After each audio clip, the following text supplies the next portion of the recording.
Top 3 Arch-based Linux distros that solve real problems. If you spend enough time in Linux communities, you start noticing a pattern.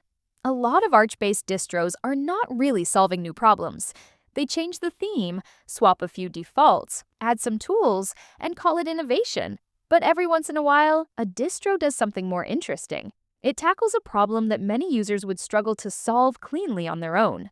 Today, I want to look at 3 Arch-based distros that stand out for that reason: ObsidianOS, blendOS, and CachyOS. Each one approaches Arch from a different angle, and each one tries to fix a real pain point instead of just looking different. First, Obsidian OS. Obsidian OS is built around an A/B partition model, which means your system has 2 bootable slots. Updates can be applied to the inactive slot. So if something goes wrong, you can simply boot back into the last working one. The project's own tools, like Obsidian CTL, are designed to manage those A/B slots, handle switching, updates, backups, and rollback-style recovery. The same ecosystem also includes OPM, a package manager that installs software as overlays so packages can persist across slots more cleanly. That matters because it solves a real Arch problem. When you want rolling release convenience without accepting the full risk of a bad update, A/B partitioning gives you a safety net. In other words, this distro is not trying to be another theme pack for Arch. It is trying to make Arch recovery and updates much safer. That is a genuine architectural idea, not just a cosmetic one. Second, blendOS. blendOS takes a different approach. It describes itself as an Arch Linux system that is declarative, immutable, and atomic. It supports apps from multiple ecosystems through containers, including Fedora, Debian, Ubuntu, CentOS Stream, Android, plus Arch, and the AUR. The project also says Flatpak is supported out of the box, and system configuration is managed through /system.yaml.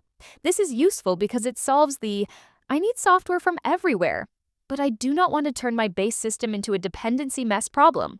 Instead of mixing everything directly into the host, blendOS leans on containerized distribution support, which helps keep the base system cleaner and more controlled.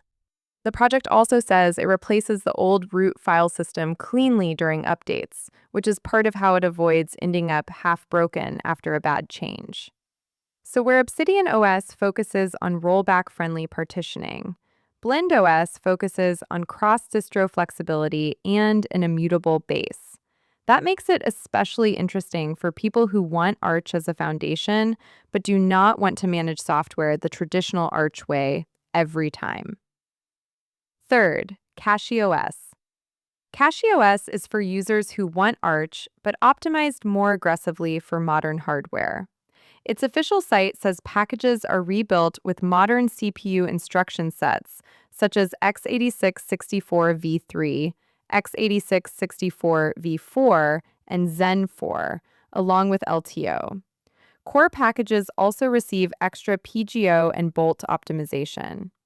The distro also ships a custom Linux CachyOS kernel with scheduler options including Bohr, SkegX, BMQ, and RT. This solves a different problem. Generic binaries are built to run broadly, not necessarily to run as fast as possible on newer CPUs. CachyOS tries to close that gap by optimizing the stack from the kernel up through the package repository. For users with newer AMD or Intel hardware, that can make the distro feel more responsive without requiring them to manually rebuild everything themselves. It also stays practical. The project still offers a graphical installer, a CLI installer, and a wide range of desktop environments and window managers. So this is not just a performance project for experts. It is a performance-focused Arch experience that still tries to be approachable. Closing. So if you are tired of Arch-based distros that only change the wallpaper and icon theme, these 3 are worth paying attention to. Obsidian OS is interesting for safer A/B-style updates and slot management. blendOS stands out for its immutable, container-based multi-distro model. And CachyOS is all about squeezing more performance out of modern hardware. None of them are perfect for everyone, but all 3 are trying to solve something real. That is what makes them worth talking about.